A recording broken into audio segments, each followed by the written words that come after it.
Studies, together with the Middle East Institute and the Arab Network in Singapore. I'm very pleased to introduce to you Dr. Ahmad Sa'di, who is from Ben Gurion University.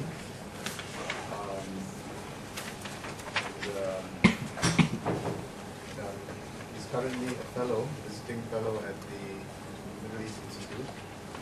He's also a sociologist and been doing research on Israeli archives and what the archives say about Israeli policy towards Palestinians.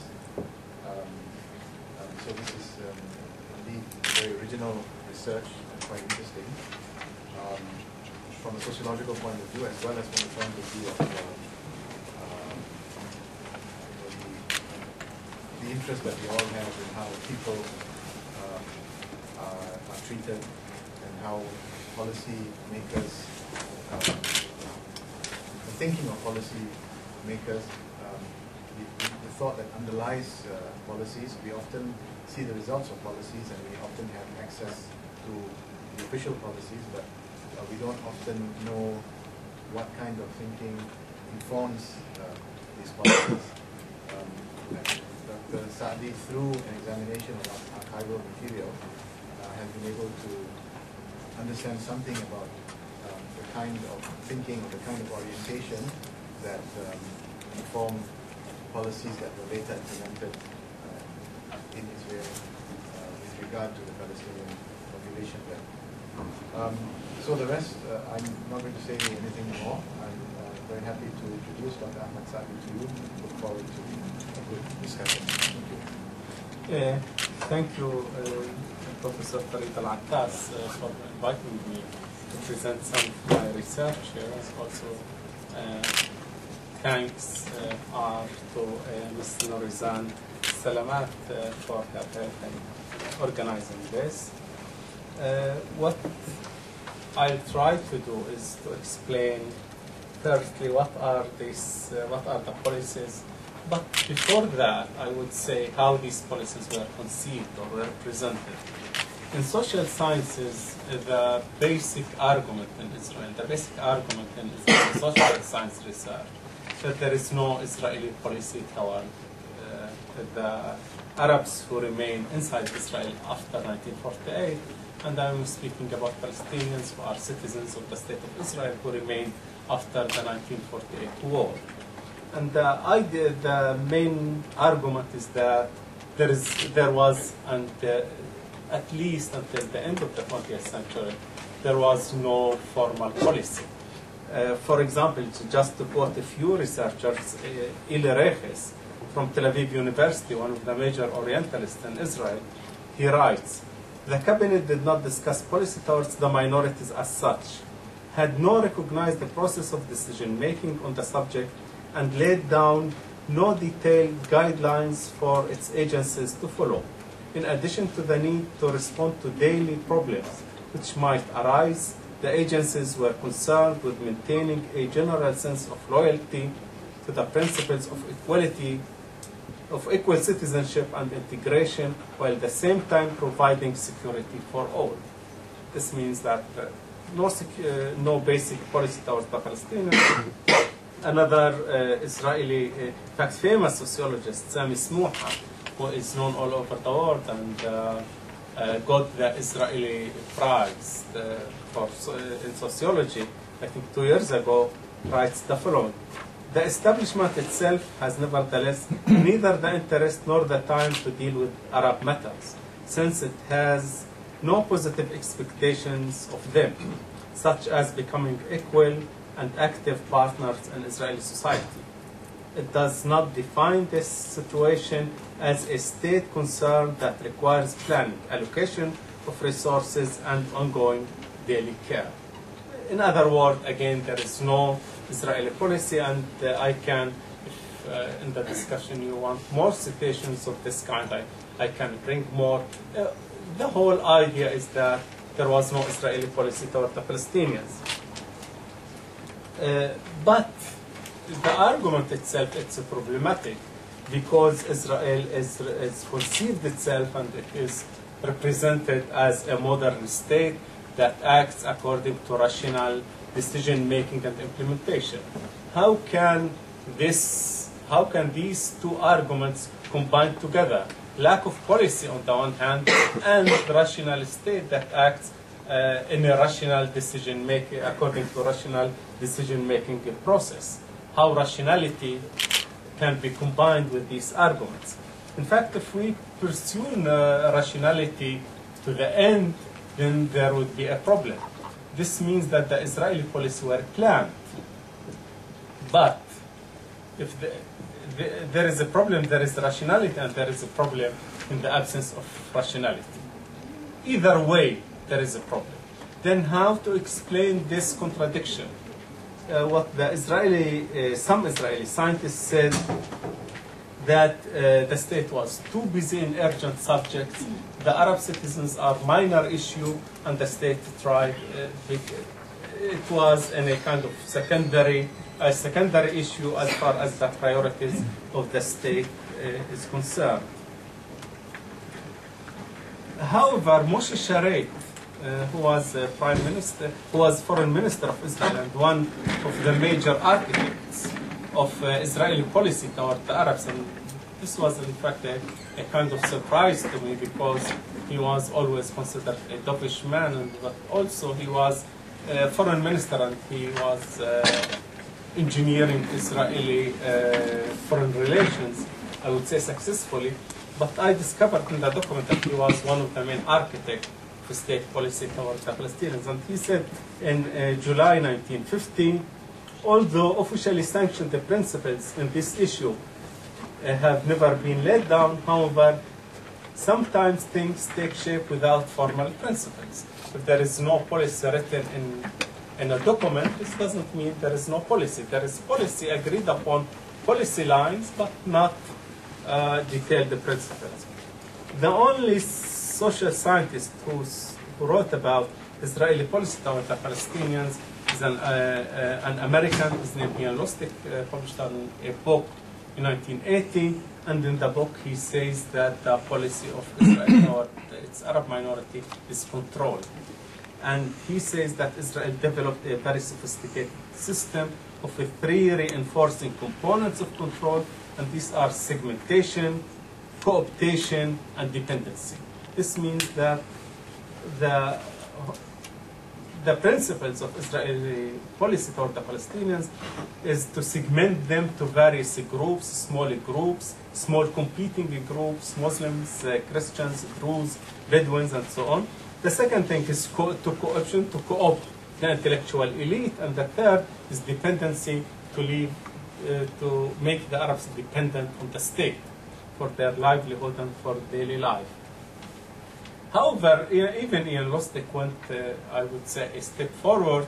However, he tells us that this is a kind of analytical model rather than reality. This is kind of his analysis.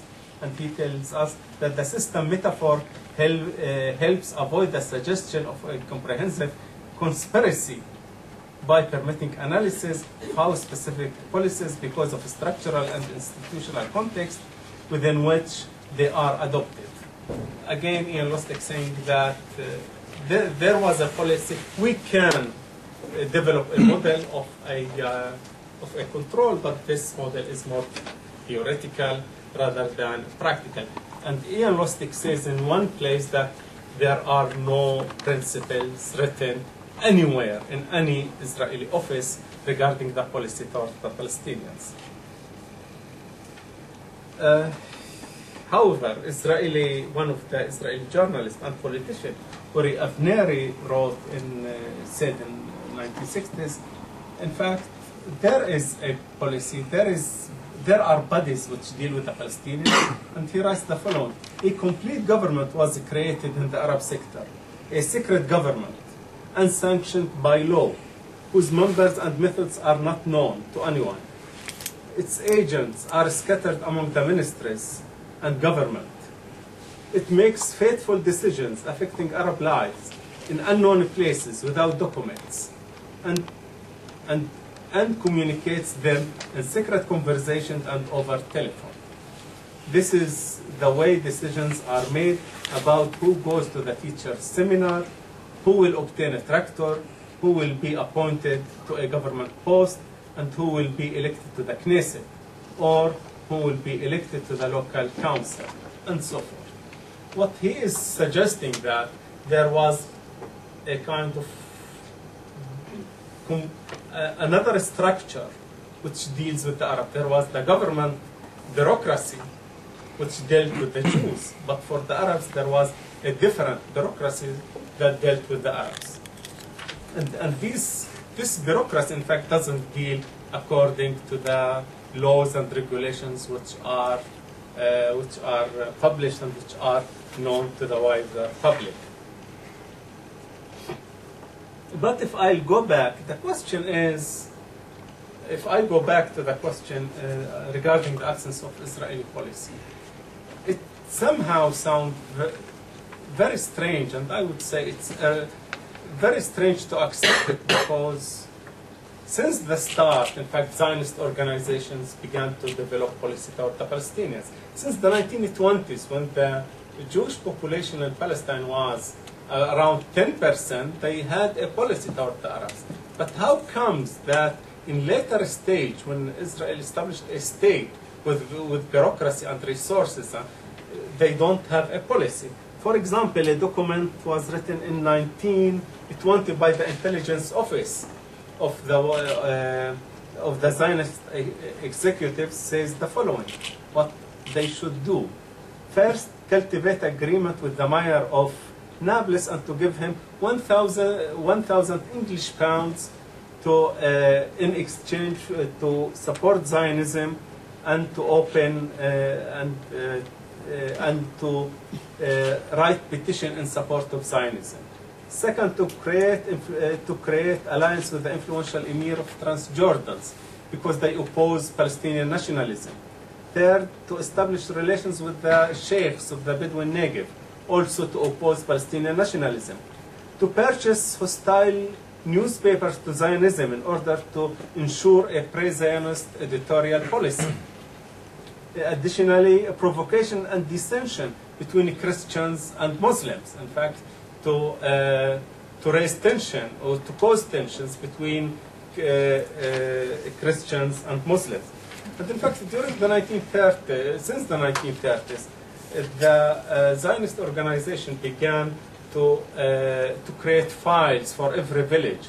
When the war broke out in 1948, there were files of 1,000 villages and towns with details about the population, the water resources, the roads, the names of the Muhtars, the people who oppose Zionism, and kind of a big archive with minute details about 1,000 Palestinian localities. But then to come back after 1948 and to say that there was no policy, it sounds very strange to accept. Therefore,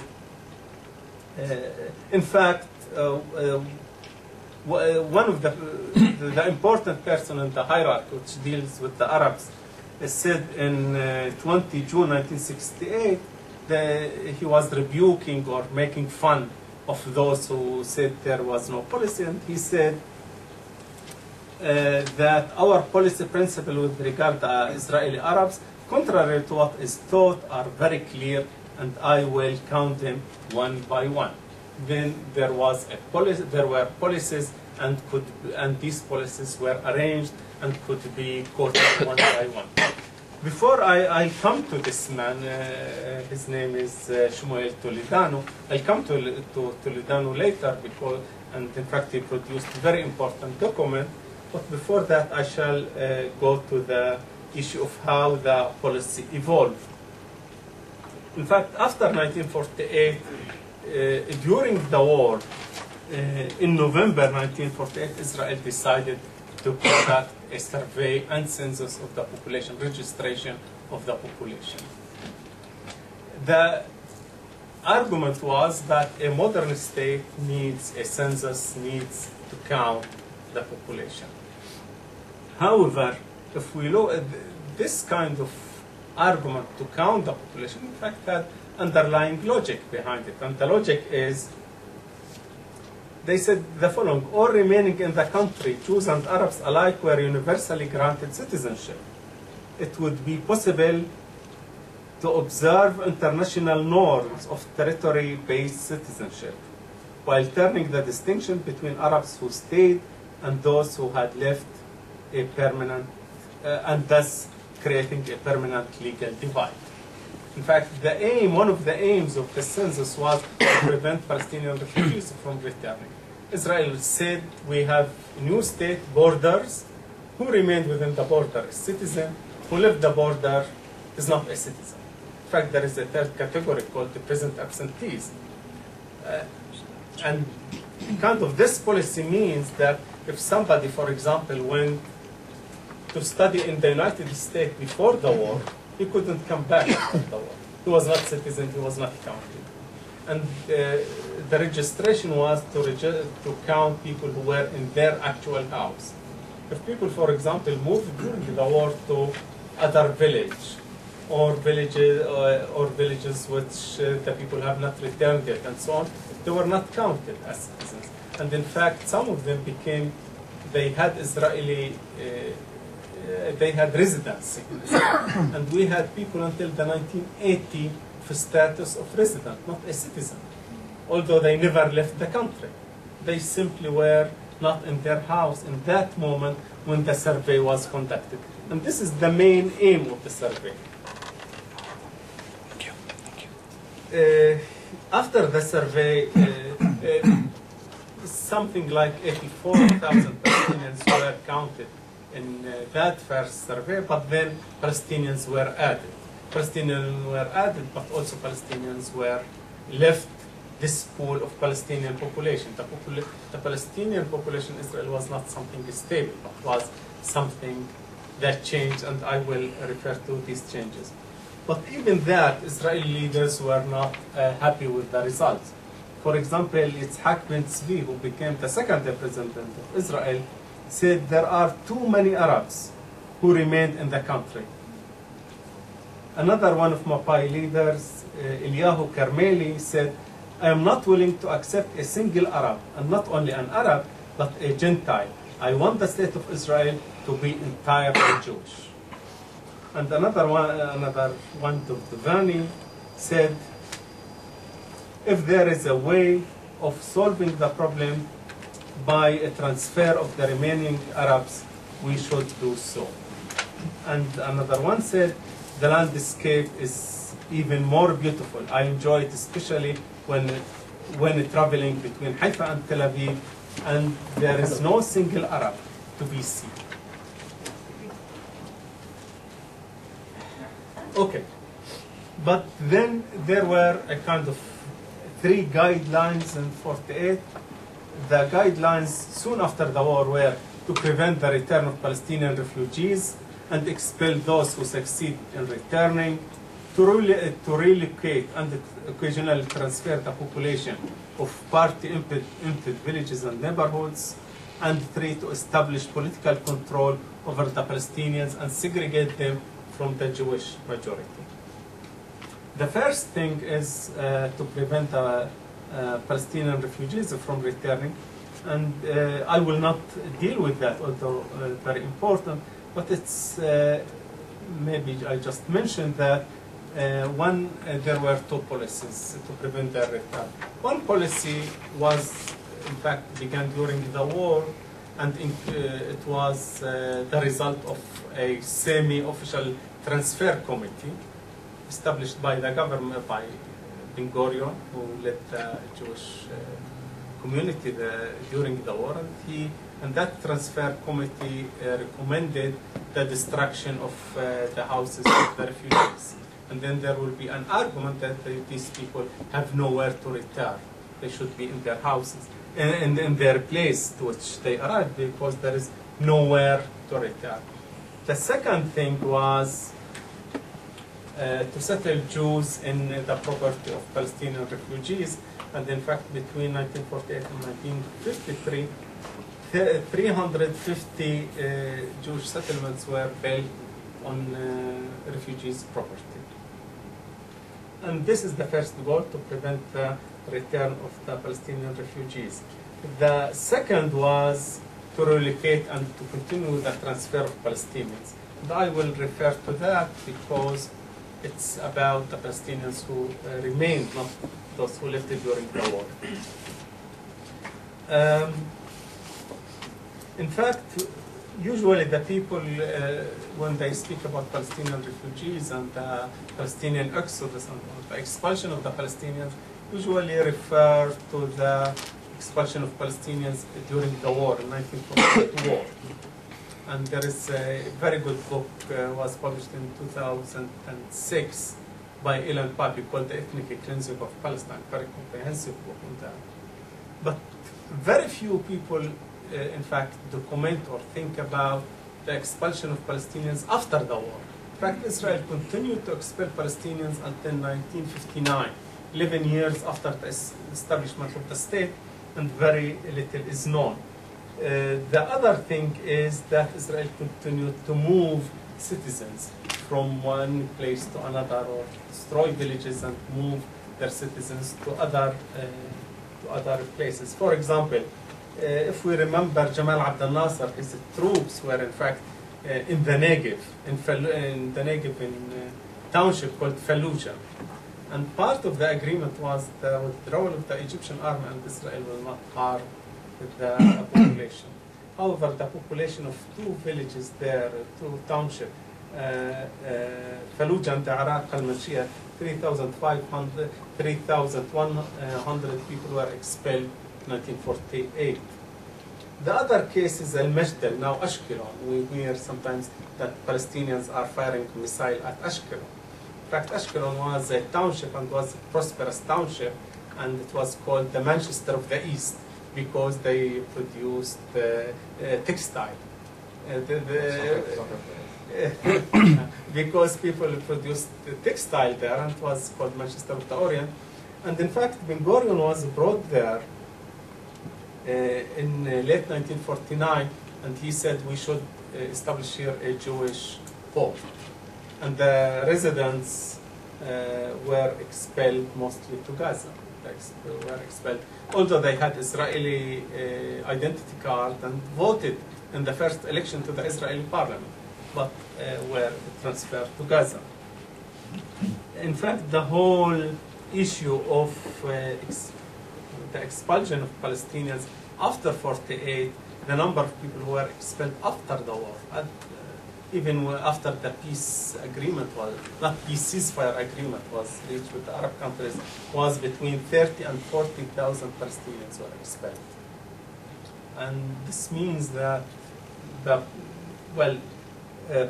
other side of it was transferring Palestinians from one village, from some villages to other. We know about three famous cases. In fact, they are Ifrat, Dar'im, and Ghabsi. There are particularly Ifrat and Dar'im well-known villages that were Christians, and in fact one of them was sympathetic to Zionism. And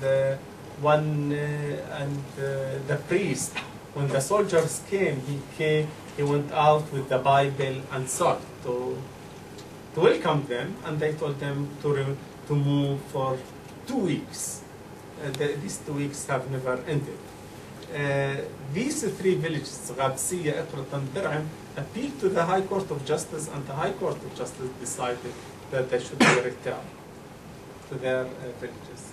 Well, they are still refugees until now, in their homeland, refugees in their homeland. Then, beside this act of transfer, there was a silent transfer, a kind of silent policy of transferring Palestinians, and there was a body called the Higher Council for Arab Affairs in Israel, established in '82, and they estimated by 65, 3,000 Palestinians were persuaded to leave, what is called in Israel soft transfer. Soft transfer means that you push the population, you bully them, and then you offer them money to leave the country, and some people leave. The other way is by a deceit, by plan to make these people leave. One of these plans was called Operation Yochanan.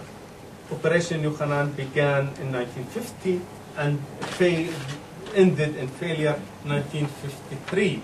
But this operation, although failed, it tells us something about the policies that were pursued. In fact, Operation Yochanan was to transfer Galilee Christians to Brazil, to Argentina and Brazil. And the man who did that called Weitz of the Jewish National Fund.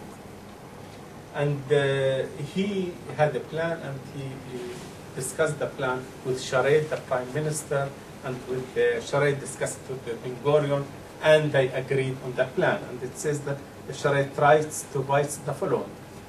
In reply to your letter dated 6 October 1952, and after I have consulted the Prime Minister and other colleagues in the Foreign Ministry, we accepted your opinion. I here inform you that we approve the implementation of the plan, which it has been agreed to call Operation Yochanan, the immigration of Christian Arabs from Upper Galilee to Argentina and Brazil. It seems to us that it is absolutely desirable to keep this matter secret for the time being. In any case, we should promote matters in a way which would enable us at a time of need to present this movement publicly as immigration of individuals conducted on the initiative and responsibility of those concerned, similar to the immigration of Maronites from Lebanon. This means that we transfer them, but if some questions are raised, we would say these people by their own, they accept to go, and it's their decision to go. And there has been a history of Arab migration to Latin America, and they have relatives, and they went there.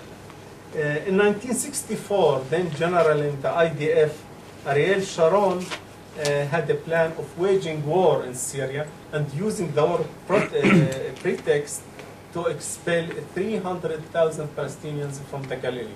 This was in 1964. And in fact, his plan reached the operational level that he inquired about the number of vehicles needed to transfer these people. So we have spoke about two goals. The third goal was governance, how to govern the Arabs. The Arabs were governed by what they call the emergency regulations.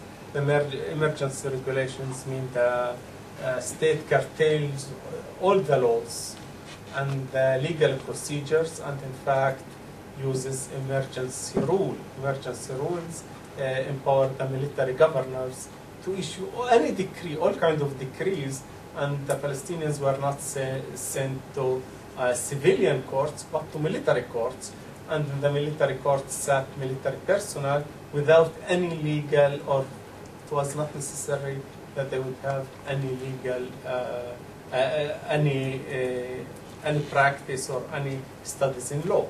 They just general officers, sometimes junior officers, would decide about the penalties regarding these people. And in other presentation, I explained the meaning of that. In fact, the general policy of Israel toward the Palestinians, and I can speak about it if you want later on, until 1952 was to expel these Palestinians. And the Palestinians should be expelled in the first opportunity. In 1952, Israeli leaders realized that these people we will not be able to expel them. There is no war. We can't expel them in time of peace. It's not acceptable, and therefore there is a need for another guidelines. And the guidelines in 1953 indeed say expulsion of the Arabs is impossible. The activities of the state and the party, the ruling party, should be increased among this population. And 3, existing separate institutional frameworks should be strengthened. This means 2 bureaucracies, 2 laws, 2 systems, one for Jews, one for Arabs. In 1958, there was a plan which was put together by the security services, Israel, the powerful security services, and known as Shin Bet, with the Arab departments of the Histadrut, the Prime Minister advisor on Arab affairs, and with the Mapai, the dominant party. In fact, these are the groups which manage the Arab, and of course the military government. It is a clear plan with clear principles and with assumptions in a kind of document which is quite written in a quite proper way as a document regarding the policy. And they say our policies are premised on 3 assumptions. First, transfer in normal circumstances is not possible. However, during war, all kinds of scenarios can appear. This means that cover of war is a good opportunity to finish with this population. Second, integration of Palestinians of Arabs as equal citizens is not possible, and only their partial incorporation is plausible. And third, security consideration should be the overriding. I arranged these principles which they give according to categories, and the first category is political control. How to control these Palestinians from the political point of view. But in fact, I'm just now summarizing these documents. What I'm going to say now is just summary of these documents. Mobilization, first mobilization of local groups of collaborators. They should be called public cells. And these should prevent any attempt of Palestinian citizens of Israel to vote for or to develop the idea of separation from the state of Israel. But also, if there is a contradiction between the state policy and the point of view of the Palestinians, these groups should be activated, and then we should present any contradiction between the state policy and the point of view of the local residents as something, as a contradiction between the citizens themselves. We operate these groups, and then we kind of creating 2 positions within the Arab population, and to say that there is no contradiction between the state and the Arabs, rather contradiction between the Arabs. Secondly, to prevent the establishment of any Arab organization in any form. Third, to disallow the establishment of Arab political party. Even political party which is loyal to the state is not to be allowed.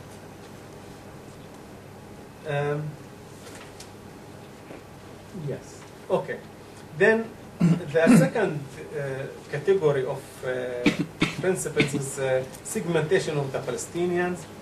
And the first principle is to disrupt territorial continuity of the Arab community by implanting serious Jewish wedges between the Arab communities. The Arab communities are not, the state policy would be to prevent the territorial continuity of the Arab population, to insert inside between the Arab communities police, military compounds, or Jewish settlements. Second, encourage the fragmentation of the Arab minority. The state should endeavor by all possible means to nurture in every ethnic group particularistic interest. Through favoritism, the state should bluster particularistic interest of the various groups. And wedges should be created by all possible means between the various ethnic groups. This is what the document says. I am quoting this in fact quotation. The third category of principles is economic dependency. At the personal level, Palestinians, to connect Palestinians at the personal level to the state, and to ensure that those who have economic relations with the Jews or the state be dependent upon the state.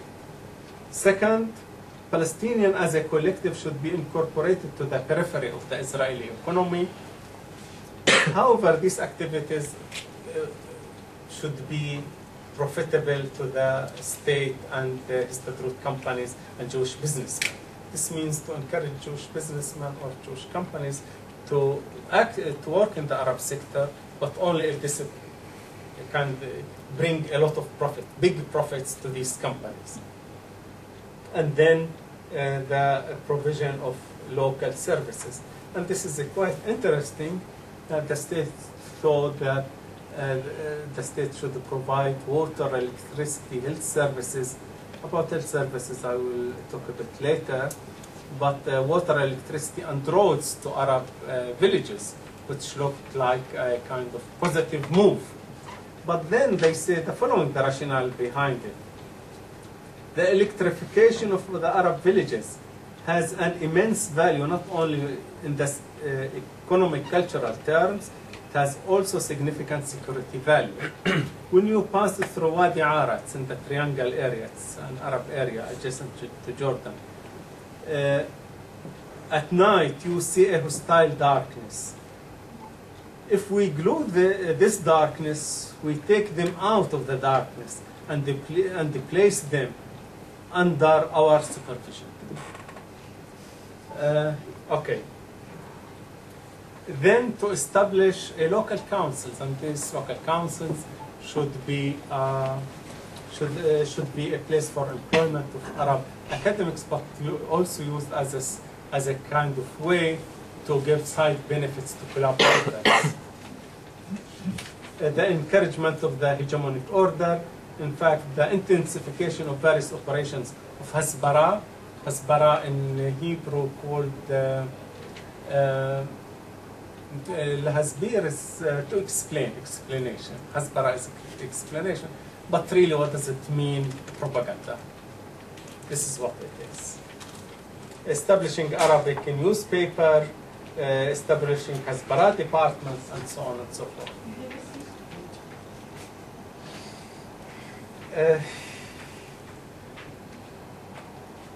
But then there is one thing, is the disparity between how the state articulated its policy and how it presented itself and the policies. There is this huge gap between how the state presents itself, but mainly as modernizing the Arabs, bringing modernity to the Arabs, which is a very essential, very main theme, in fact, in Zionism, self-representation in Israel, and these policies. And in fact, this contradiction was known. One of the main leaders, his name is Argov, said the following. He was in fact taken to the Arab areas which were under the military government. And he, in that close meeting when they discussed these principles, he said the following. The reality seems to me more horrible than I imagined it before. The military government in its current form can't continue to exist. It has two dimensions, the Zionist dimension and the security one.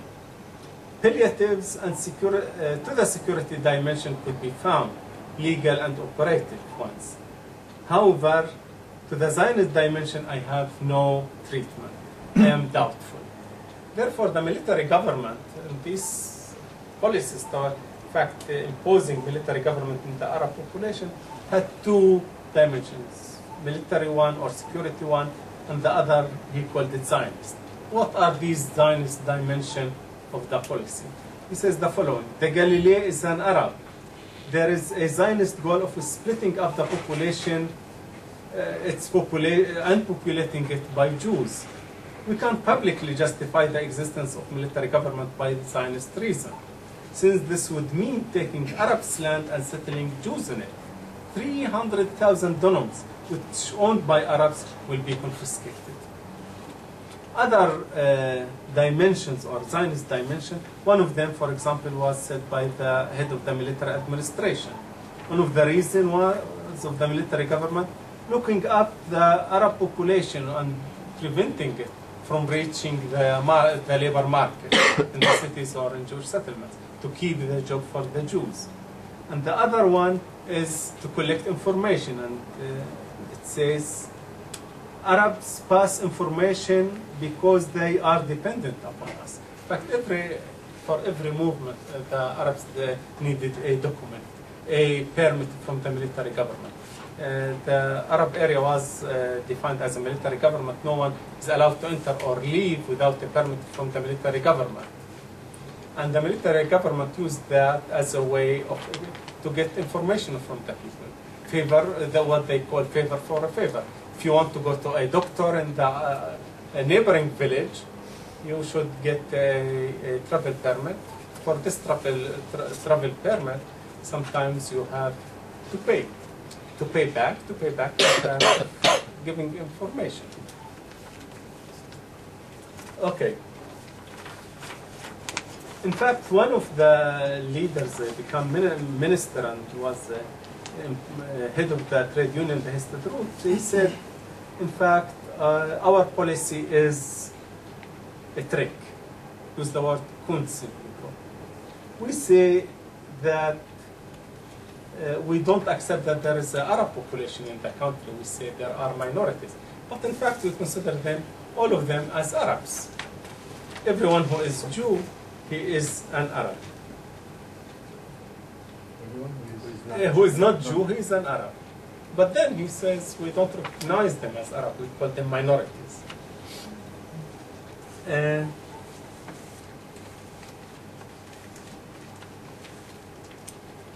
the other issue is how to deal with educated Palestinians. And this is a kind of quite interesting issue, how Israel should treat educated Palestinians. One idea was to use them, to employ them in Israeli, for example, embassies all over the world in the United Nations, and to show that Israel is pursuing a liberal policy toward the Palestinians, incorporating token Arabs. And in fact, one of them, they wrote about one of them, his name is Kamal Mansour, and he is a Druze. They say they will not reach the level of ambassadors and councils. However, they can do various jobs in the delegations in the UN, as well in embassies in different countries. This Kamal Mansour,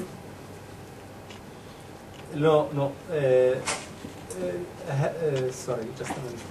Had we given guidance to a number of Arabs from the intelligentsia, we would have been able to send them in Hasbara activities. We can send these Arabs in Hasbara activities.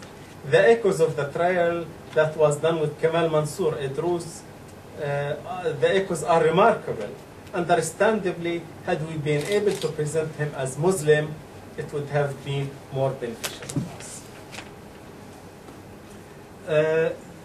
The second issue, what to do with Palestinian intellectuals or educated Palestinians, was to employ them in cultural activities. And one in the committee which dealt with these guidelines said the following: the establishment of musical bands and entertainment groups, this gives expression to the feelings and the cultural field. This recreation is also an employment sector for students and secondary school graduates. The Roman slogan of bread and entertainment is not wrong. This means that we should entertain these people a bit, not to think about their daily life, the military government, emergency regulation, rather than to sing and to dance and to feel a bit happy in their villages. In fact, they also used to screen movies in Arab villages, to take movies and to screen them, to bring all the people of the village and to screen these movies. And all these movies were kind of propaganda movies. Okay, anyway, people with no electricity and under military government, and some people are not allowed to leave their house until 8 o'clock in the evening. Suddenly to bring a movie, it's good, but this movie has its message.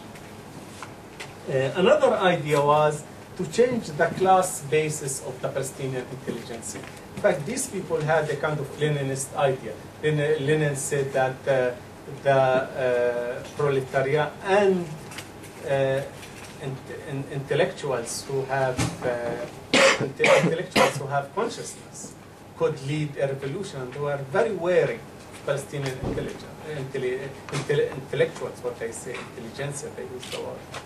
And then they said that, in fact, the educated Palestinians were leaders in the Palestinian national movement before 1948, and they were very wary to to prevent such a situation in the future. What to do? The answer was to change the class spaces, because the educated Palestinians came from the urban centers. And it's known that urban centers, the people in urban centers develop a nationalist feeling more than in rural communities.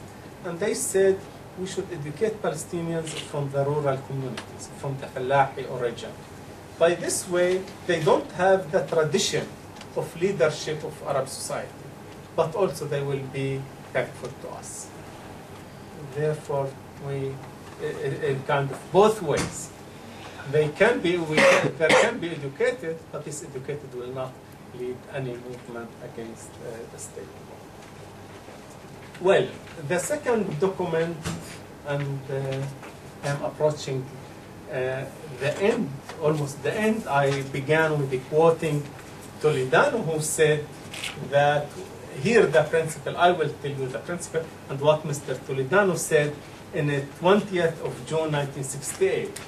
He ridiculed all those who said there is no Israeli policy, and said in a closed meeting, by the way, I'll tell you what the policy, what the principles of our policy are. And the principles are to prevent the establishment of independent Arab political parties or nationwide organizations. Second, to prevent nationwide Islamic organization or religious or national basis or celebrations. To prevent a nationwide celebrations on a religious basis, or and to prevent the establishment of Islamic organization. The third principle, to prevent the establishment of Arab municipal organizations beyond the locality level. This means that various Arab localities want to work together should be prevented. Fourth, to prevent the establishment of large-scale Arab economic enterprises, an independent bank, a labor union, a chamber of commerce, etc. Five, to prevent the establishment of independent social institutions as sports clubs, etc. Then, rewards and punishment, the other category, he says. This is his category. First, awarding a preferential treatment in socio-economic development to certain villages and religious sects. And in fact, the Arab population is divided according to these policies to negative element and positive element. Positive collaborators, negative are nationalists. Second, giving side benefits to collaborators and withholding them from negative elements. What these side benefits really? They are to employ somebody as a teacher, or sometimes to get somebody to study in teachers training college, or to get a job, or even to buy a tractor, or to do these things. These are the benefits. Cultivating leadership at the various levels, Knesset members, head local authorities, and so on. The third, in fact, before coming, I was telling Farid how they invited somebody to be a Knesset member. Israeli kind of in charge of this surveillance institution, invites somebody and tells him, we want you to be in the parliament, and shakes hand, and that's it. And this man is in the parliament. Elections are arranged, and in the elections, the people vote according to Hamula, according to families. And the head of the family, they have relations with the head of the family. And if his family doesn't vote according to what is expected from his family, from what is expected, they are punished. Therefore, the vast majority of the people voted. Okay, we'll continue giving side benefits, cultivating of leaders, and demography, and this is very important, to spread the family planning notion among the Arab population. The Arab have too many children, they should have less children, and this should be done by family planning. And I spoke about health. In fact, public health was developed in the Arab region, and a lot of courses were opened for women particularly for family planning. Family planning is good for children. The other related principle was to initiate various measures for the liberation of women, particularly the raising of their educational standards, to educate women, which is good. However, why this Arab women should be taught? Because we reached the conclusion that an increase in women's education causes a decline in her fertility. We faced a question: what is preferable, a large population with a low national consciousness, or a small population but more educated and more nationalistic? And as education increases, so does patriotism. We gave a priority to the demographic issue. We said it is not important how nationalistic they might be. The main thing is demography. Therefore, to educate these women, to send them to seminars, universities, to encourage them, then they will have less children. In fact, one of my colleagues did the research, but these people after graduating, they don't have jobs. Therefore, they have less children, but the Arab economic status remains low. In the field of migration, we encourage the settlement of Arabs and Bedouins in mixed cities. We propose that Jews move from the city to the village and Arabs from the village to the city, concentrating the Arabs. If you concentrate them both, you take the land, but also it's easy to control them. And 5, we decided to split up the demographic concentration in the Galilee and the Triangle and the Negev, in fact, where the Palestinians live, by Jewish settlements or state institutions such as military, police, and civilian institutions. Well, I would say enough for now. This policy, by the way, continued until 1991. This is the policy. Toledano himself was interviewed and said this policy continued until 1991. Okay, thank you very much.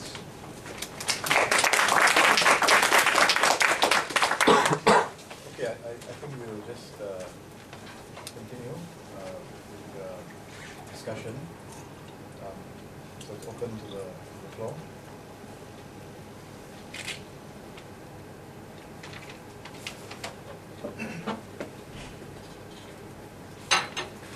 John. How much of a change do you Sorry, John, please introduce yourself. Oh yeah, I'm John G. How are you? How's you doing? Good to see you. How much of a difference do you think the termination of military government made in 1966?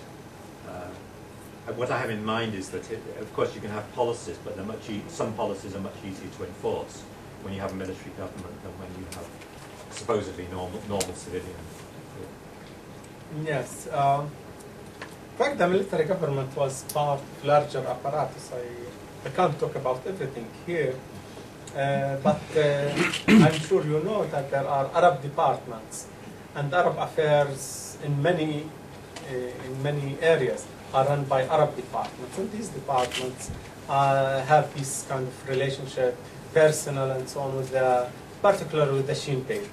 And 2 years ago, there was a big issue that the Shin Bet refused to certify the employment of imam in the mosque. These policies, of course, after military government has changed, and in fact, there was a big debate what to do after the military government. And I can tell you the documents. I don't want to give my opinion. I just here want to present my research. And in fact, there was a debate after in 1969. There was a debate where to go from here, and finally the Shin Bet and the police said that the same policies should continue for another decade. This means that until 88. And Toledano said until 1991, these policies continued. Of course, their implementation could be pursued by different means. For example, there is no more Arab lists attached to the run on behalf of the Labour Party, because the Labour Party itself collapsed. But these policies continued. In fact, I saw one of the documents I was working on a few days ago was in, I think, late 70s. I came across one of the documents which had the teachers in one village, in the village of Arabi, you know of, and they have a list of all the teachers, and beside these teachers, it's written negative or positive and what political affiliation and so on.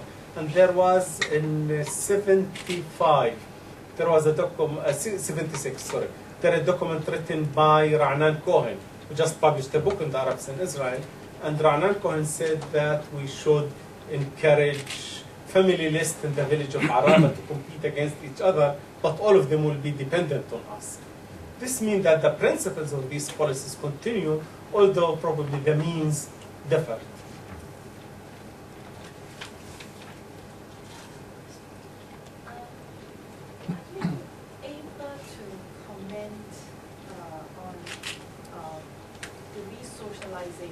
Of the religious and cultural leaders of the Arab minority as part of the state's modernization strategy. Can you say a bit more about? I don't follow the rationale. I think I understand what you're saying. Is there any attempt to socialize, maybe through propaganda or other means? Education. Education. The religious, maybe, in a way that was in line with the policy. Yes, because all the religious leaders were in fact chosen by the security services. This is not secret. It was published in Israeli media 2 years ago. All the teachers. And in fact, Ben-Gurion himself, on the Knesset, read from copybooks of children in the school. What children wrote in the school. This means that there is a tight surveillance on the population, and the people who are chosen to become religious leaders are not by their merit or knowledge in religious sciences, but due to their collaboration. And these people signed various documents. I'll give you one example, that they allowed the relocation of a big cemetery in Haifa in order to build a road. And these religious leaders, in another case in Jaffa, they sold the property of a cemetery. And if you go to Tel Aviv and you go to Dan Hotel, there, in fact, it is built on cemetery, an Islamic cemetery, and they have these religious leaders who are sold out, who are ready to do anything. And of course, this is kind of collaboration. You have these religious leaders. And I would say one thing about Israeli policy, if I may. Israelis were always clever, not to say this is a state policy or to bring the state to take action, rather than to say the dignitaries or the representative of this community who wanted this course of action. For example, about the migration of the Christians to Argentina and Brazil, which are Sharet specifically wrote in the document, this should not be seen as an Israeli act, rather should be an act as seen that the people wanted to immigrate and we helped them. Therefore, the Arab religious leaders want for public utility to move the cemetery, to build a road for all the citizens. In fact, Haifa, the majority of the people after 1948 were Jews. But to pave this road, we should move the cemetery. And these religious scholars agreed, and they signed, and they encouraged us. And we have to take their opinion into our consideration. This is always the Israeli policy, to take into consideration the appeal or the demands of or the consent of the population. We are not enforcing on them anyway. And in the meanwhile, they have these collaborated elite. Of course, if I look at religious teaching, for example, from 1948 there were division of books and curricula and so on, and the word of Palestine disappeared, and the issue of refugees and the war and the expulsion disappeared. In fact, in history, I studied, my generation studied, even the other generation, studied that in fact Arab history ends at the First World War. The Hashemite revolt against the British is the end of Arab history. And then comes Israel, and Israel brought water to villages and modernized the Arabs and so on. And what happened in between, there were some kind of Arab gangs who didn't want peace, but that's it. Yes.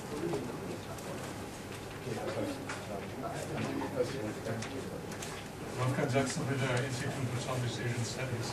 You mentioned the population growth among the Palestinians. Yeah. And I read all the time that this is a real time bomb for Israel, that in 2050 or so you will outnumber the Israelis. Is it exaggerated, or is it not saying that all the policies you mentioned to make it difficult for the Palestinians are failing at the end? No, in fact, the percentage of the Palestinians in Israel is by and large stable. In 48, they were around 17%. Today, they are around 19%. But of course, there was the Jewish migration to Israel, Oriental Jews, and then came Russian Jews, and so on. But still, the Arab population is still a minority, and there is a decline in the birth rate among the Palestinians in Israel. The question of demography, in fact, is one of the basic concerns of Zionism before 1948. They called it Tabayah Arabi, the Arab problem. The Arab problem, this means that we want this land, but there are Arabs, what to do with them. And now, of course, 1937, there was in the Zionist Congress, they decided that the plan should be transferred. But this demographic issue continues to be an issue of concern for Israel, and they will be most happy to. I said that public health policies were introduced in Arab, particularly family planning. They are so happy to have family planning among the Arabs through the decade. And in the 50s, when there was very oppressive military government regime, extremely oppressive regimes, and I spoke about it in another occasion. People were humiliated, beaten up for no reason, and so on in villages and so on. And then they had this marvelous courses for women, particularly, which were modeled on the colonialist model, colonialist courses for women that the British established in the colonies. But one of the themes was family planning. I don't think the Arabs in Israel will be a minority, will be a majority, but I think they will be might be a substantial minority in the coming 30 years. But the whole issue of where is Israel, this is also a question. What do you call Israel? I don't think anybody has knows where Israel is. In Jewish schools, they have Israel, the whole of Palestine, mandatory Palestine, which includes the West Bank. But in the whole of Palestine, Jews are the biggest minority, but not the majority. So where is Israel? What? Yes, we hear this discourse. You are right. The issue of population, the issue of the Arabs are growing fast, and so on. But where is Israel? What are the borders of Israel? In another thought, in fact, Israel had a stratified system of citizenship.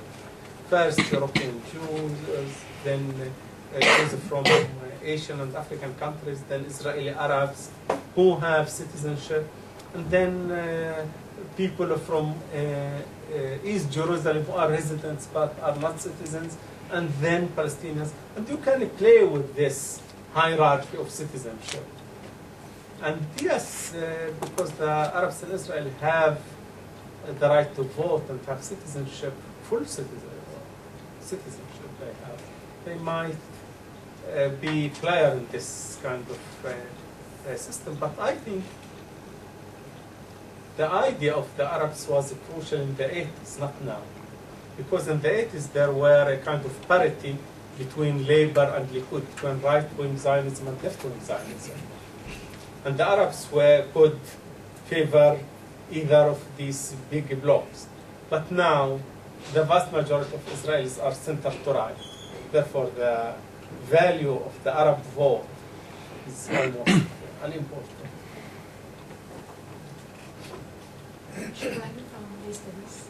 I'm interested to know a little bit more about how the Israeli state deal with the youth, Arab youth and children, especially the educational strategies of the Israeli state towards these children. Are they integrated in national schools or are they separate?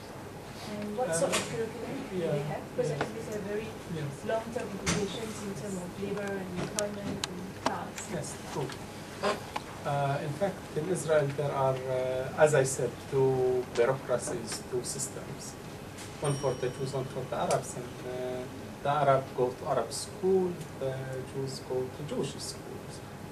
As far as I know, there was one attempt to establish a school with parallel classes. It was in Haifa. I went to that school.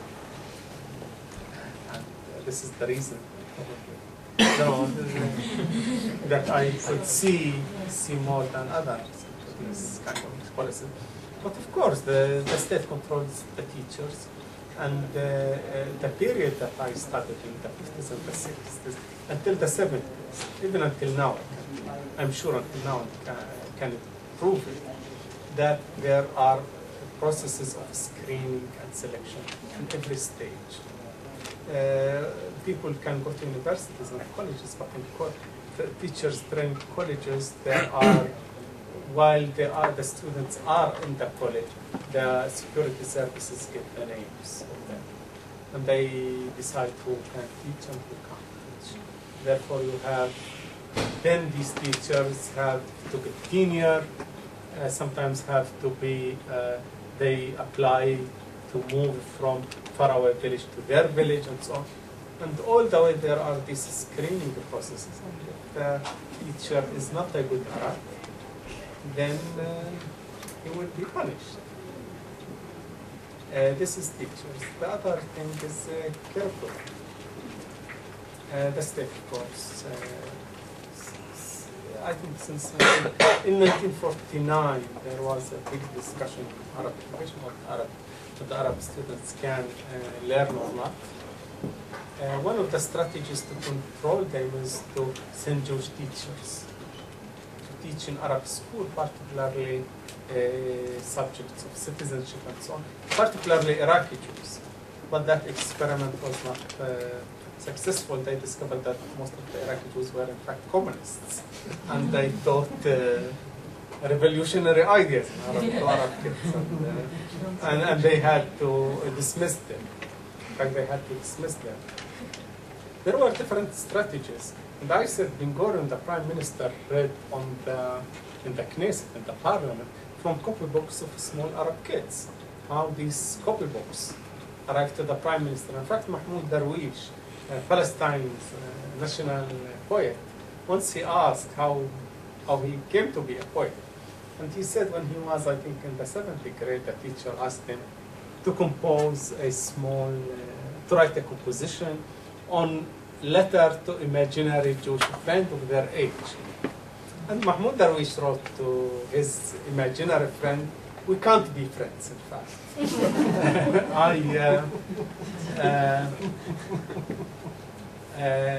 I don't have the toys, I don't have the celebrations that you have. My family we are refugees in our own homeland. Our village was destroyed and we were moved to the other village. My father had a hard time, we barely can live, and you have a good life. Therefore, we live in different worlds and we can't be friends. 2 days later, he was summoned by the military government. A boy was summoned by the military government, and told him, if you continue to think this way, your father will not have a job either. Not only all these things that you don't have, also your father will not have a job. So there are, of course, tight supervision on the educational system. Now Arab schools are obliged to raise Israeli flag, even private schools. The Nakba is not to be mentioned, the Palestinian catastrophe is not to be mentioned in schools, and so on. In fact, before getting tenure, every school has to fill for every teacher what is called the purple form. And the purple form is a form that goes to the security services. The security services have the last word. And in fact, the whole Arab department is managed by the security services. The Shin Bet, we call it the Shin Bet. Ahmad, you described a very interesting, maybe unique and peculiar example of a much larger problem that many countries in the world face, and that is how in multicultural societies does one deal with various communities, and especially minority communities. In the United States, of course, we've had a racial problem, and we've had many debates. We continue to have them about how to integrate, et cetera, and so forth. And I suspect even in Singapore there are ongoing debates about the relations between different communities and so on. This is a particularly, strange case because you're talking mostly about control. My question is, I know most of your research, of course, is focusing on the 1950s and 60s, but I'm curious what you would say about the situation today. And I'm thinking of a couple of particular things.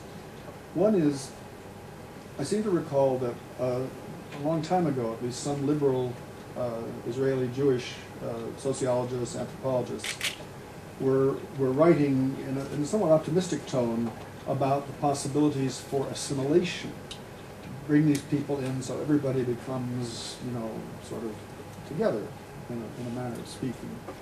And I don't know whatever happened to that line of argument, because later on, and I forget the year and I forget the name of the man who wrote a famous report about what they saw as a serious problem of the Galilee, because the Galilee happened to have a majority of Arabs, even though, of course, it's part of Israel. Yes, exactly.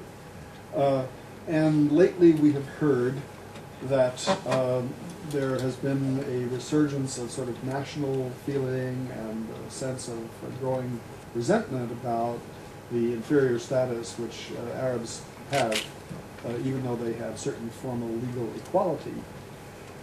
My question, or my specific question is, as you're a member of an academic community in Israel, how are the intellectuals and the academics sort of carrying on today these debates about how you deal with the various communities and the sub-ethnic, sectarian, religious minorities? The Arabs being, of course, in a way the most problematic for Israel, but certainly not the only minority. We have the Mizrahi and we have Russians and so on and so on. But I'm curious if this rather brutal control strategy that you have uncovered, is this still essentially the norm, or are people thinking, maybe there's a better way to handle this problem? Yeah. Well, in fact, in Israel, the debate now, in fact, began in 1990. Sam Smoha, whom I mentioned, wrote a very important article in Ethnic and Racial Studies, and he said Israel is an example of ethnic democracy, and he thinks Israel is a good model for ethnic democracy, and he thinks that other states will follow. This ethnic democracy means that one community controls the state. It has the right as individuals and as a collective, the symbols, the goals of the state and the strategies, the orientation of the state. The other minorities would have individual rights, and these rights can be increased or decreased according to the ruling coalitions. And this is basically control model, that the majority controls the state and so on. The others can have legal rights, but at the same time these rights are not guaranteed, because there could be changes according to every ruling coalition. Another Israelis wrote, Oren Yiftach from Ben Gurion wrote a book, a critique of Smuha called Ethnocracy. Ethnocracy means the democracy of ethnic group. And in fact, Israel is a democracy for one group, a democracy for Jews. This is what Oren Yiftach argues. Somewhere I wrote a long time ago that Israel has always been a majoritarian system, has never really been a democracy rather than a majoritarian system, like Northern Ireland, Ireland before Northern Ireland was, the government there was changed and the British imposed direct rule in Northern Ireland following Bloody Sunday and so on. That if you have one group, and this one group, there is antagonism between two groups, and there is one group which controls the state, which uses the resources of the state for its own.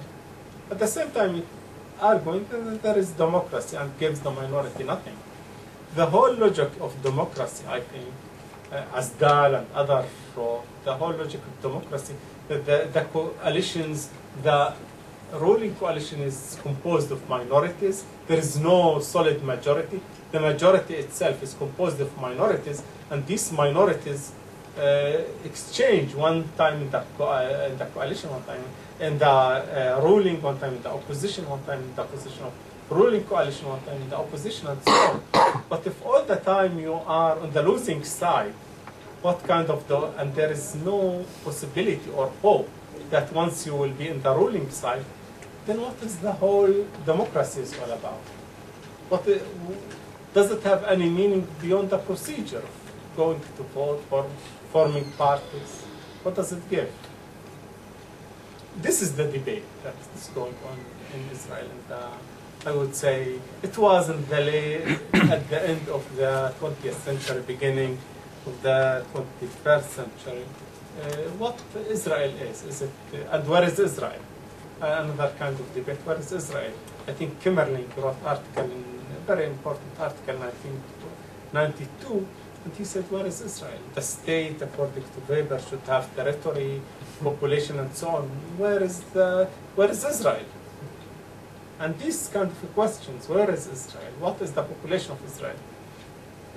How a Jewish person lives in a Jewish settlement is a citizen, while Palestinians who live in Jerusalem, which was annexed to Israel after 1967, is not a citizen. And this debate, some social scientists say this favorably, that we are moving to kind of globalized world, and there is no need for nation state, and the following status of Israel occupied territory is good, as if it's part of the globalized. Well, this is a kind of, I would say, dishonest kind of presentation, but this is the debate that's going. Now, what's the nature of the regime? What is Israel? Yes. Hello, Gustav Boetius, Middle East Institute. I have a remark and a question, perhaps. I mean, I think my remark is that this is a very sort of, to me, a very Orwellian sort of story. I mean, first of all, you know, in your abstract here, first of all, you know, we have the double think of, you know, there is no policy for Palestinians, and at the same time we believe equally that we have a very strong policy for Palestinians. We divide the population into two classes according to their abilities and privilege them accordingly, and we have surveillance and recording of opinions and what have you.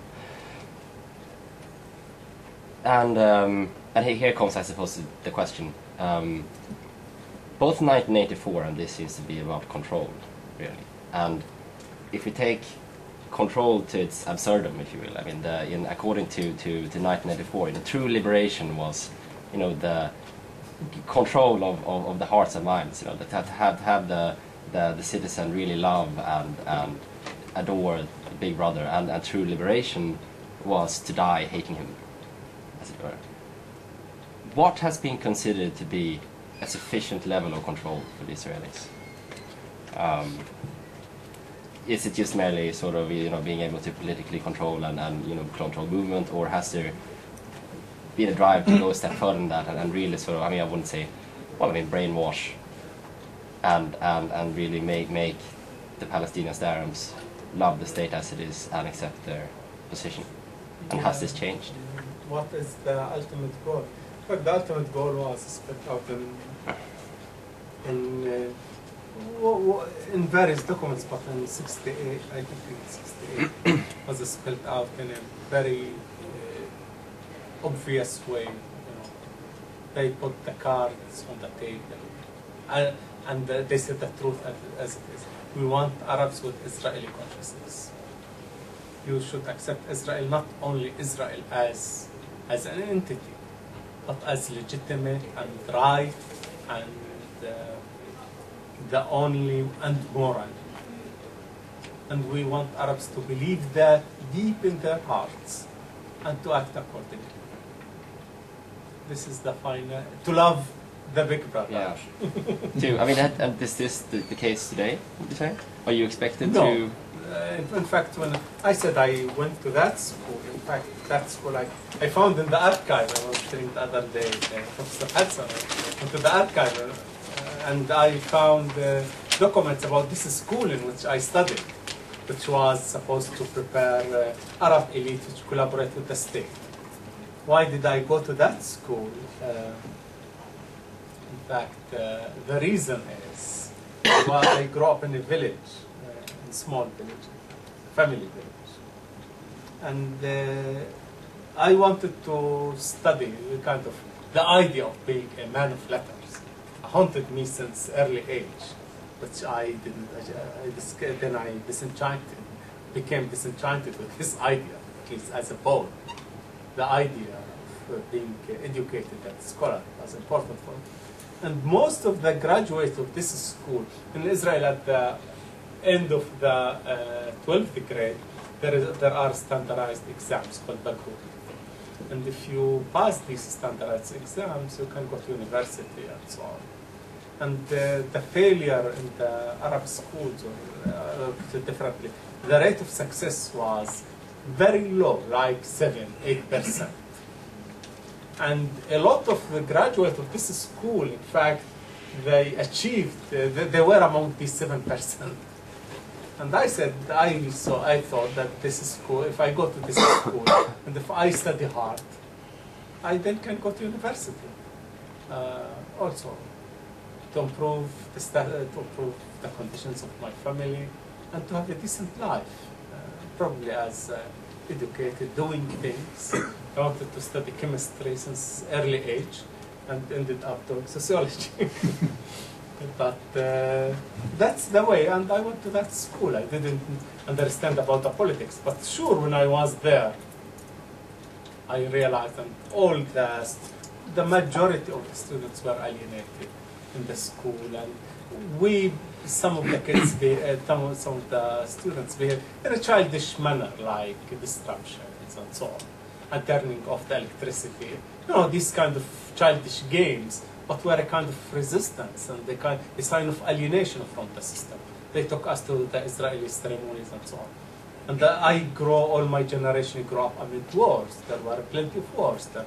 I remember the 67 war very well, and then the war of attrition with Egypt in the 70s. In 73, I was a student in that school, and we were asked to write letters to the soldiers.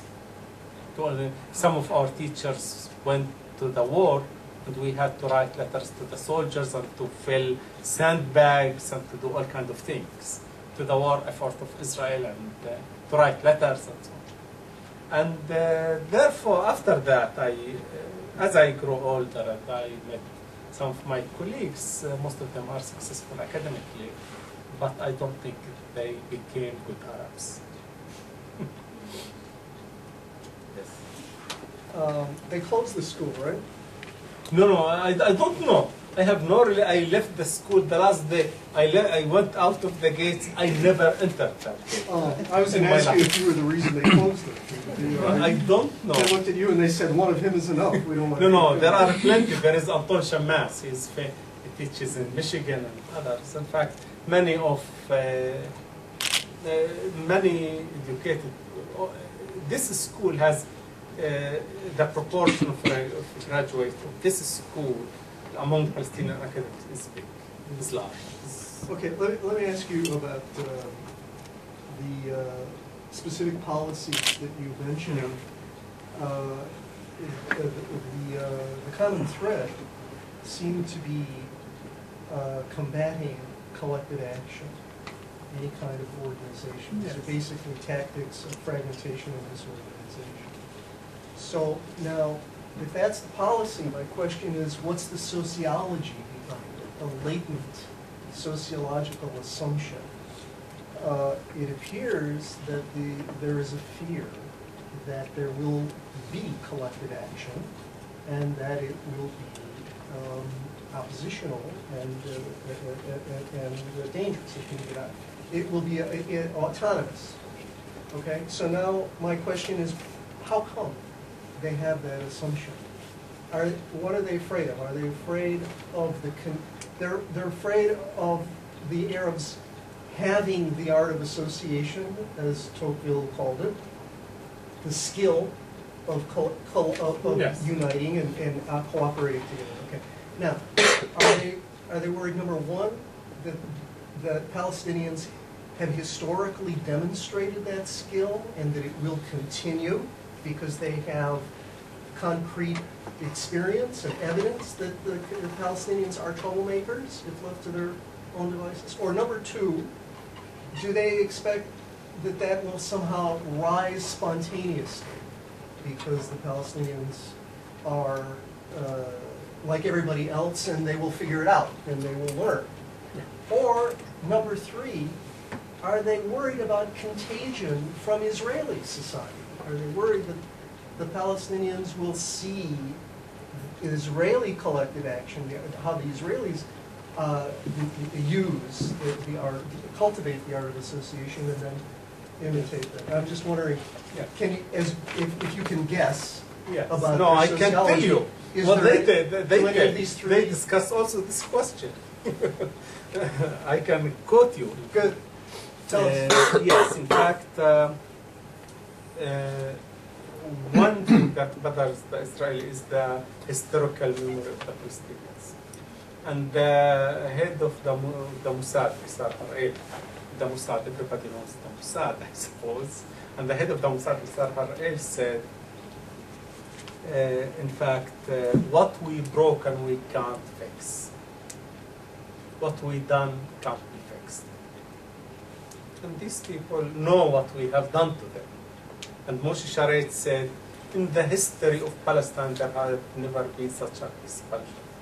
Even when the Romans expelled the Jews, they expelled only the elite. Therefore, everybody knows. We don't talk about it, they don't talk about it. Everybody knows what was happening. In 1954, the Minister of Education, Benzion Dinor, said, he was a liberal man, but he said, if we teach the Arab more, they will become more aware of their history. The Arabs are a nation of memory. They have memory and they remember. And if we teach them, they go to history books and they learn about their history. And when they learn about their history, there is a problem. So it's the first expo, not the others. Yes. As I personally observe, the policies of Israelis hasn't solved in their perspective the issue of Palestine. Instead, it increases the tensions between the two countries. The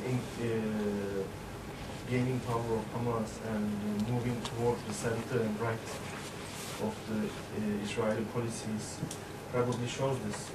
So there has been two poles moving to distances away in the time. The first question is, will it be continuing like this as we have more and more tensions, more and more disputes? And the second question, can there be any international effect or inclusion to this problem that can have a positive effect? Because previously, as you know, United States were heavily involved in these kind of disputes, and they were heavily on the side of Palestine. Whatever the case, they just support Palestine, Israel. And then now I think there can be some shift as US is losing some economical power and turning more towards into their own policies. And there are more now minor players having more effect, influence in the international arena. So can there be this benefit of having international inclusion in this dispute positively? By the way, I forgot to introduce myself. My name is Gokhan from Singapore Turkey Business Association. Nice. Yes, what this tension and polarization between Israelis and Palestinians is the solution, international intervention and so on. In fact, my research is archival research. I went to the archives because what is written in Israeli sociological textbook in sociology or books in sociology of articles were not satisfactory. You know, they don't give a genuine explanation, and I want to see the explanation in the archives. But also, I grew up in the 60s and in the 70s, and at that time I was aware of what is going on around me, and I wanted to understand. In Israel, there is a thing called Arab imagination. The Arabs, people live in fantasy. Even Arab scholars, Israeli scholars write that the Arabs live in imagination. There is no difference between truth and imagination and facts and fantasy and so on. And I wanted to know what they really thought, what was on the other side, what was on my side. I experienced, I have family, friends, and I lived that, but I wanted to see what the other side thought, and if what we thought was correct or not. And the result is what I just described. Regarding negotiations, and Israel does not, would never accept any intervention other than Americans. And in fact, one of the American ambassador to Israel, Martin Indyk, until I think 4 years ago, came to Ben Gurion University and gave a presentation. And I will never forget his presentation, because I never expect him to be so genuine and put the cards on the table as clear as he did. He said, we see the Israeli-Arab conflict as boxing, and we want to be in the Israeli corner. We don't want to be the referee. We were the referee only when we were asked by Israel. We don't want the referee to be in the status of the referee. We want to be just in the Israeli corner and supporting Israel in this boxing match. Well, I hope this question, this answers your question. Okay, we do have two last questions. And John. No, it's okay. Just go ahead. Okay, it's great. Okay, I'll just go in order. Wolfgang, John, and Wendy. Okay. Looking into the future, when we have eventually two states, could you imagine in a wild dream that there was a drop of populations, that settlers moved back to Israel and vice versa? Well, yeah, this is one of the plans of Israel, and this plan, in fact, brought up by liberal Zionists, Zionism, the Labour Party. The Labour Party who brought it, and who brought it the name of the guy Ephraim Snee. And this is an left-wing Israeli, the Labour Party. The leader was one of the leaders of the Labour Party. The swap of population. I just wonder about the legality and morality of that issue. you just don't move population from one place to another. And how do you move them? You move them with by the idea of swap of population implies that occupation and settlement was legal and moral as the status of the indigenous population, of the natives. If you accept this premise, then you can toy with this idea. But if you reject this premise, you see that settlers sitting there illegally, and therefore they should not be compensated for acting illegally, then the whole proposal falls. And I think this is, how should I say, this is theoretical now. Because who are the settlers, where is the boundaries of the settlement? The other day, we had a debate in the Middle East Center, and in fact you could see that the Jerusalem, what is called Jerusalem, is like probably 15% or more of the West Bank. The borders of Jerusalem reach Jericho. So, and there are 500,000 settlers on the West Bank. How shall we do that? Just a partly comment in response to what you said. I think the attitude taken by the international community tends to be that there's a conflict between Palestinians and Israel, and somehow it's external to Israel. And if there was a settlement that involved agreement on a Palestinian state in the West Bank and Gaza Strip, I think most people would regard the book as having been closed, and whatever happens inside Israel's borders is nobody else's business. Which leaves the Palestinians who live there in a very difficult position, because a lot of the the discriminatory measures and definitely the embedded attitudes are still there. So there's a real debate, I think, about whether their position would become better or worse as a result of a settlement like that. Sorry, I think introduce myself. My name is Wendy from Classical. You mentioned about strategies. I refer mainly to non-coercive strategies like education, resettlement, religion. Which of these strategies has proved most successful in there? And are there actually data captured on the success of these methods? If they have a kind of view of these methods and they decide what's successful or not, this is your question. Coercive as opposed to non-coercive methods. Non-coercive methods. Which one created more good Arabs? Yeah. Which one created good Arabs?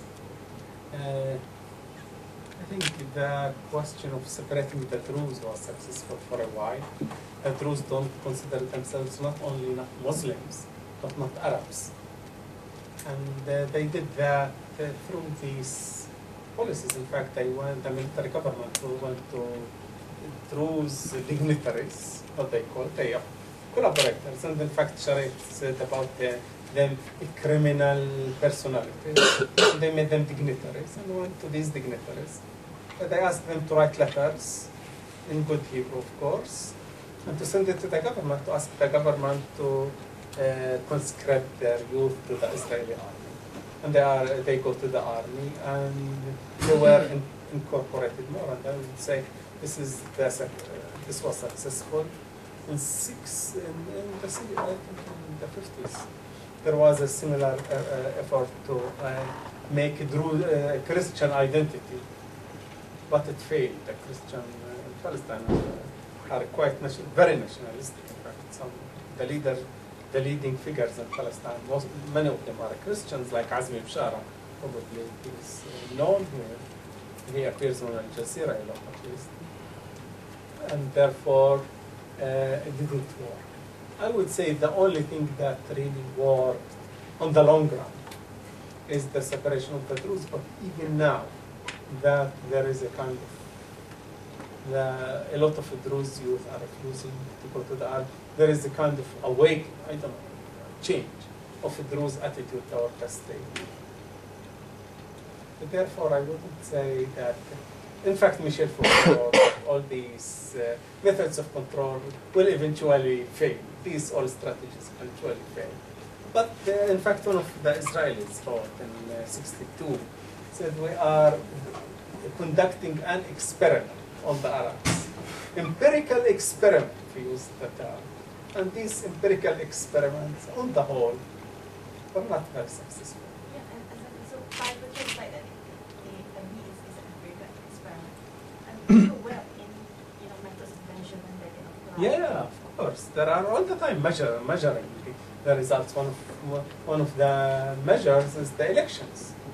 If the people vote for parties which are considered radicals, or vote for the Zionist party, which if you are moderate Arab, you vote for Zionist parties. If you're radical Arab, you vote for Arab parties. This is measurement.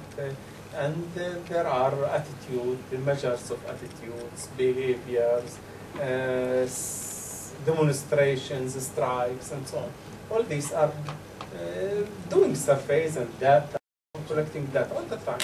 Israel collection of data and statistics and comparing the trends and attitudes all the time. These things are going on.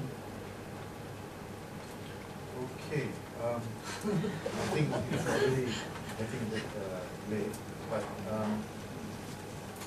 so we need to end this part of the session. But we do have refreshments outside, and I do want to urge all of you to stay and have these refreshments, and you can bring them into this room as well, and continue the discussion informally. I wanted to say that for those of you who are interested to read up more on this issue, you might want to look at Professor Sa'di's edited work called Nakba, Palestine in 1948 and the Claims of Memory, which he co-edited with Leila Abdulwahab, and it's published by Columbia University Press, a series of essays on these issues. So please do look at that. So with that, I'd like to thank Dr. Ahmad Sa'di for being here, for giving us an interesting account of the situation.